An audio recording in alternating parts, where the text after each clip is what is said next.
First of all, congratulations to Spain for reaching the semifinals. Well, I think we saw two different halftimes. We started very nervously, made too many fouls, had too many yellow cards very early. In general, nonetheless, it was good that we wanted to send a sign that we wanted to be present. I think that Spain didn't defend very well in the first half time. It was quite simple for us to get into the last third, but we played the last pass too fast, not precise enough. I think both teams had enough respect. All attacks from Spain, we defended them very well.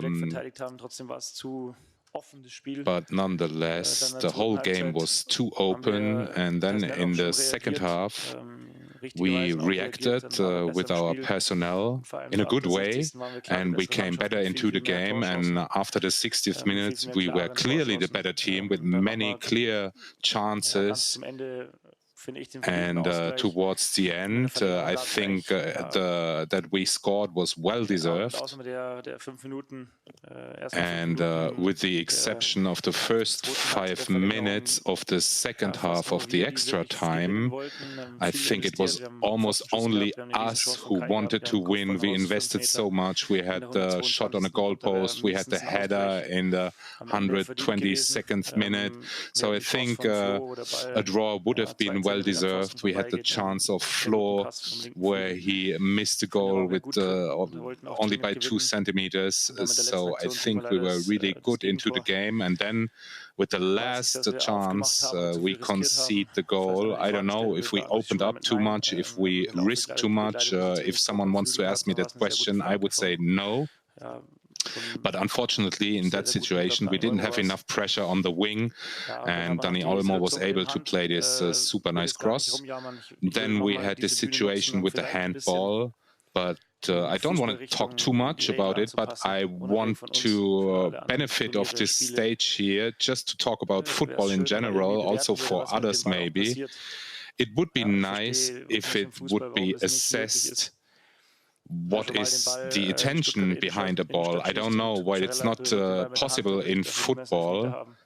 If someone shoots the ball into the grandstands and someone else touches the ball with the hand, I would never book him and never punish that. But when the ball is clearly going onto the goal and there is a hand, you can talk about intention. So you have to see where the shot was aimed. We have 50 robots who bring us our coffee, so I think there should be an AI also that calculates crosses, where the crosses go. And in one situation against Switzerland, we had the penalty, and in other situations where the ball would go under the grandstand, there is no penalty. This is quite simple, so we should really assess the intention of the shot, where the shot went towards. But certainly this wasn't the only reason why we lost the game. Mr. Nagelsmann, Fülle just said in an interview that you found the right words, the just words in the lockers. What did you say to your team? Well, first of all, I'm happy that he said that. Well, I told them that I think they didn't deserve it as a group. I think all of us were missing our families, but there was none amongst us who wanted to leave the home ground. No, we had a really great time all together. Also, we had visits from our family, but we worked very concentrated. It was a very good unity also from all the players who were on the bench from the beginning of those 6 weeks during preparation and the tournament. Now, there was not only one single situation where I had to intervene as a coach, and this is really extraordinary. We had a very good atmosphere, and I think what was reproached towards the national team in the past, that they didn't want to win, that they didn't show enough will to win. I think today you couldn't see that for 1 second. You could see that we gave it everything to win the game. The players invested everything on the pitch. And, well, I said them they should take that with them, that we are a country which is too much sad in too many situations, looking at many situations with a very dark perspective. And I hope that this symbiosis between football supporters and the national team can happen also in the midst of our society, that we understand as a society that we can create something, that we can move things, and that we are stronger in unity. Together with your supporters, you're stronger. Together with your neighbor, you're stronger. That we think more about things that we can do together. And this togetherness, this unity felt really good. So yeah, I just wanted to say that. Julian, you said on TV already that you're close to tears. Your voice is still a little bit shaky. Tomorrow in the Bild-Zeitung, there will certainly be a headline that says, what a scam, no penalty given. So what do you say? Well, there's always this rule, and I hope that there's not a wrong decision.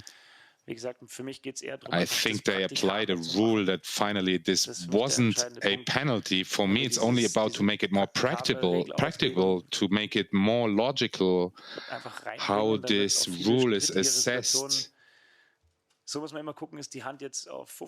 Because like that, you always have to look, is the hand at 3 o'clock or a little bit lower, a little bit higher? So I don't want to assess that at a millisecond. There are people who have big muscles, they have different arm movements than I have. So you can't really tell, is this natural, is this unnatural? How do you want to assess it? If you would have an extra assessment, looking where the ball went, did he go into the clouds or did he go towards the goal? And if someone stops the ball with his hand, well, in one case it's penalty and in the other it's none. And then no one could say it's unjust if the ball went into the grandstands. If this would be the case, then there would be a free kick or whatever if the ball got deflected. That's the important point for me. So I'm really sad for the team, because I am convinced, I think really, that we invested very much in order to qualify for the next round, and not as many times before, like in November also, well, we try to play a good game and afterwards we're leaving, we're going back home. No, this time I really had the feeling that every player, regardless if he was in the starting 11 or from the bench, there was not one single second where one of my players didn't invest anything. Today you saw all of our bench were on their feet towards the end. So yeah, it's really hurting, and hurting for my team. It was a very dramatic minute before the referee decided not to give a penalty. What went through your head during that minute? Just hope that we get a penalty. That's all. It's not possible for me to see it from this distance if it's handball or not.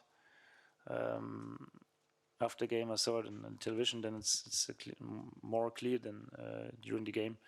But during that minute, it's just hope that you get a penalty, and I think it's also just hope for the Spanish guys to didn't concede one.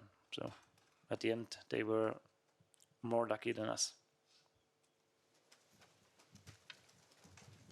Herr Nagelsmann, das Turnier war für Sie ja auch Neuland als Bundestrainer. Mr. Nagelsmann, this tournament was new terrain for you also. What do you take from it for yourself from those 6 weeks? Well, we have a great coaching staff, really an extraordinary staff at all clubs where I used to work. I always had the feeling that we need to change something with the staff, that we have to bring in new elements. There are always a few details where you have the feeling, and it doesn't have to do anything necessarily with an individual person, but with the whole mixture. And this was for me the first time with the staff.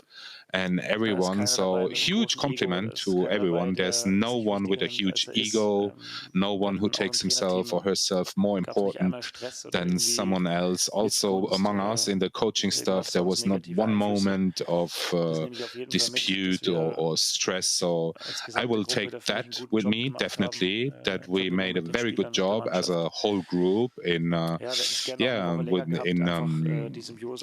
link with the team and the staff. And I would have liked to have that feeling one more week together with the supporters. And what is also really sad that there will be not another home Euro in my career, probably. And what's also hurting is that you have to wait 2 more years to become world champion. You like hearing that, huh? I'm sure you like hearing that. What do you want to hear? That we get eliminated in the group stage? Of course we want to become world champion. Everybody wants that. Señor Nagelsmann, le gustaría pedirle una opinión acerca de Toni Kroos. Hoy se ha despedido ante toda la afición alemana. Right, Toni Kroos just said goodbye in a complicated game in front of his fans. Well, how do you assess the career of Toni Kroos? Such a big reference for Germany and for their clubs, for the clubs he's played in, actually. Die Karriere von Toni kann man nicht hoch genug einschätzen. Well, the career of Toni Kroos, you can't appreciate it enough. Ich glaube, das, was alle sehen, was I think what everyone sees and what is quite obvious with all his successes, which are extraordinary, probably for German player, probably unique, maybe for eternity. For sure, one of the biggest players from Germany, and I can say frankly that I found it weird that the weeks before, when it was known that I wanted to get him back, I think there was no one who thought that this was a good idea. And the week when he came back, after he came back, everyone said, yeah, I had this idea for a long time. Why does the national coach only do it now? So, of course, everybody knows his successes in sport, but what many people maybe not know so well is his character as a person. For example, how he talked to the team in a very difficult, sad moment for himself, the role he takes for himself, which is not a role of being special, but he's seeing himself always as part of this group. And this human kindness also that he has with his wife, with his children, with his teammates, it's really extraordinary. So, yeah, to assess that career for me, it's this career is even bigger than 6 Champions League titles. Mr. Nagelsmann, looking how the team played in the first half and how it played in the second, don't you regret about any decisions about the first 11? That's always like that. You have to make decisions as a head coach. It's like that, and then it's also important. If you may make a decision, to evaluate the decision, to look what we can do in a different way in the second half, and then react in the halftime and do new decisions. We did like that, and I think the second half was good. We have always kind of an idea when we do decisions before a game, and we've kind of a plan and kind of a roadmap. We talk about a game, and then we do decisions as a team.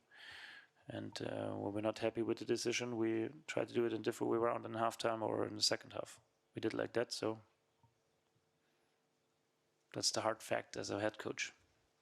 Make decisions and be brave to do one.